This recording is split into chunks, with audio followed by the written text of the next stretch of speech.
Seja muito bem-vindo a mais um vídeo aqui do canal Totelling News. Eu sou o Kelvin Farias, o seu careca favorito, e aqui neste canal eu comento sobre notícias do mundo automotivo todos os dias às 19 horas, para alegrar sua janta. Ou melhor, alguns dias eu atraso das 19, mas eu atraso, mas não falho. Cê tá bom, meu caro? Espero que você esteja muito bom aí, e quem tá muito bom hoje é a Porsche. Hoje eu tenho uma notícia para aqueles que gostam quando eu faço um conteúdo mais nerdola automotivo, daquele meu jeitinho simplificado, né? Então vamos lá. Pra gente entender essa notícia que saiu, acho que na última sexta-feira, eu preciso primeiro te explicar o que são os motores 4 tempos, ok? Para aqueles que têm conhecimento mais profundo, ignorem, porque eu vou simplificar para todo mundo entender aqui, ok? Eu vou deixar uma imagem fixa na tela, que daí vocês podem ir lendo enquanto eu vou falando. O que são os 4 tempos de um motor a combustão interna? Na imagem a gente vê aqui que tem esse negócio que parece um tubinho de ensaio aqui embaixo, onde tem essa setinha vermelha. Isso aqui é o virabrequim. O virabrequim gira, a biela empurra o pistão para cima e para baixo. Ele tem um ponto extremo mais alto e um extremo mais baixo. Então, nos 4 tempos, primeiro ele abaixa completamente.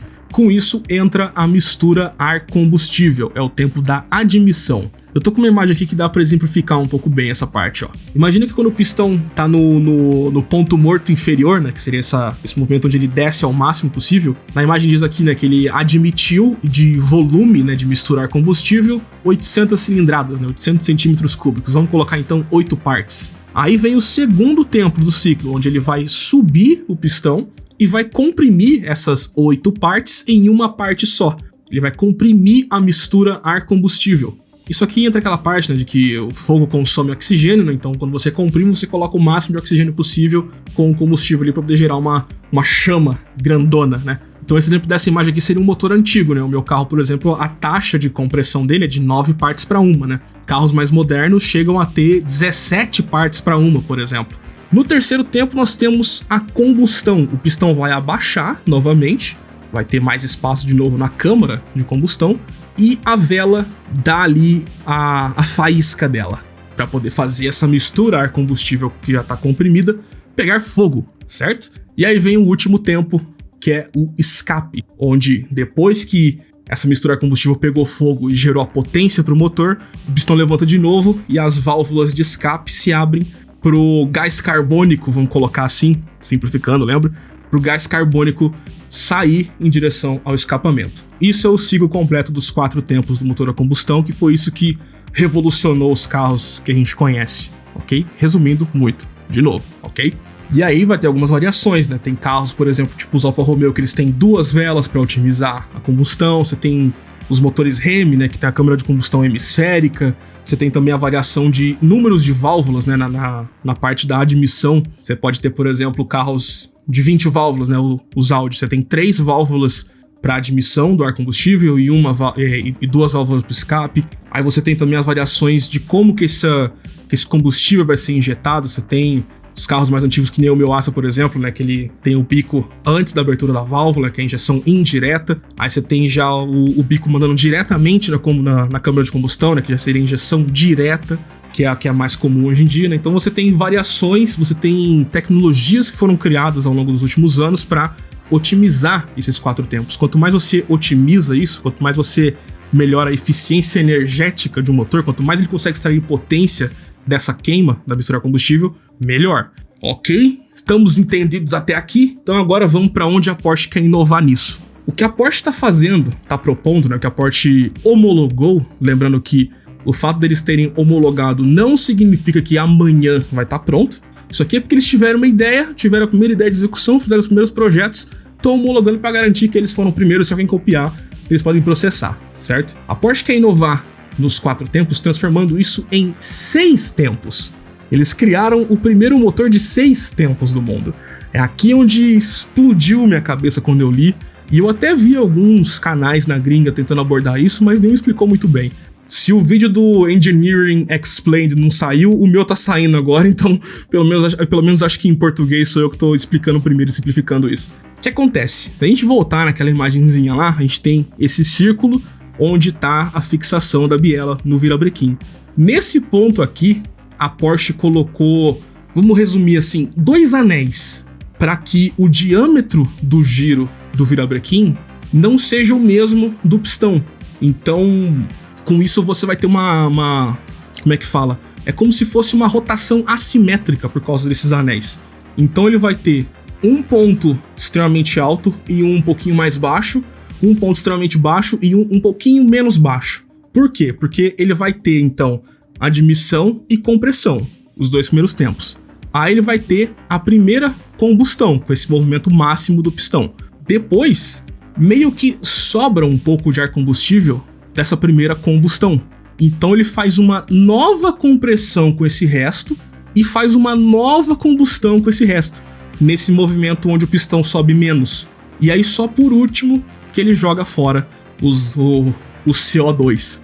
Qual que é a vantagem disso? Você vai otimizar cada micropartícula de combustível que entrar nessa câmara de combustão. Isso vai fazer mais potência. Definitivamente vai fazer mais potência. Vai ajudar com as emissões de poluentes, que é a maior briga do mercado hoje. Isso aqui provavelmente vai ser uma das coisas que vai ajudar a Porsche a salvar o 911 como um carro híbrido para os próximos 100 anos. Isso aqui tem um potencial revolucionário. Imagina daqui 20 anos, com essa ideia otimizada, e você ter níveis de abertura de válvula também diferentes, né, que já temos, né, já tem tecnologia disso, né, que é o comando de válvulas variável, mas imagina válvulas só para essa segunda combustão, por exemplo. Tipo, dá para inventar muita coisa em cima disso. Então imagina 20 anos de desenvolvimento nisso e outras marcas também competindo. Você pode também combinar isso, né, dos 6 tempos com o ciclo Atkinson, que a Toyota usa, por exemplo, dos motores dela. Então isso aqui abre uma porta enorme de possibilidades. Só que também tem alguns lados ruins, né, que eu, no meu singelo conhecimento, consigo pensar. Por exemplo, você tem agora mais partes móveis nesse motor, porque são 2 anéis para cada pistão, e a Porsche homologou isso no Flat Six dela, né? Então você tem mais partes móveis no motor, que é o que também paradoxalmente faz perder um pouco da eficiência energética, né? Que é o que a Mazda tentou corrigir criando os rotores. Então, com mais partes móveis, você tem mais peça para quebrar. O pistão, ele vai subir e descer mais vezes por ciclo, o que vai exigir muito mais dos anéis, por exemplo, dos anéis do pistão. O que, podendo exigir mais deles, pode ser que risque a camisa, né, da câmara de combustão, o que pode ser que diminua a durabilidade. Pode ser, o que mais que a gente pode pensar de problema também, ele vai exigir uma lubrificação extrema, porque são mais movimentações por ciclo, são um ciclo de 6 tempos, vai ter mais atrito das peças. Então eu acho que o motor de 6 tempos seria, por exemplo, impossível de você usar o óleo de fonte mineral, teria que ser sempre óleo sintético para poder proteger esse pistão. Pode ser também que, como ele vai fazer uma queima dessa sobra de mistura de ar combustível, isso pode também carbonizar o pistão, vai torrar a cabeça do pistão ali, né?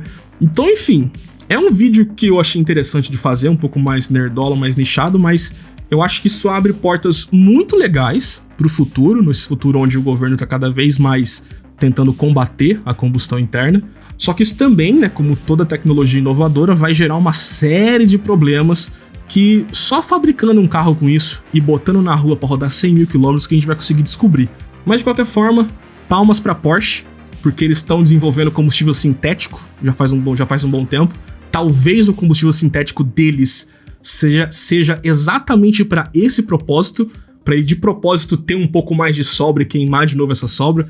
Enfim, a Porsche tá com o 911 e o T-Hybrid também, que eu fiz vídeo aqui no canal, que é outra revolução também. Então a Porsche é a marca mais lucrativa do grupo Volkswagen, mas eles revertem esse lucro em desenvolvimento de coisas legais, seja os 911 GT3 RS, ou esse tipo de coisa aqui que vai salvar de fato a combustão interna, mesmo em um cenário de opressão política contra esses carrinhos aqui que solta fumaça que a gente gosta tanto, né? Então, palmas pra Porsche, e eu vou com certeza acompanhar mais o desenvolvimento desses motores 6 tempos. Surgindo novidades, eu trago aqui pra vocês, como sempre. Tô aqui todo santo dia falando de carro às 19 horas.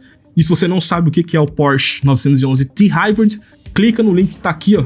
Tá o cardzinho aí, ó. Clica aí, assista. E nos vemos amanhã com mais um vídeo. Muito obrigado, tamo junto, falou!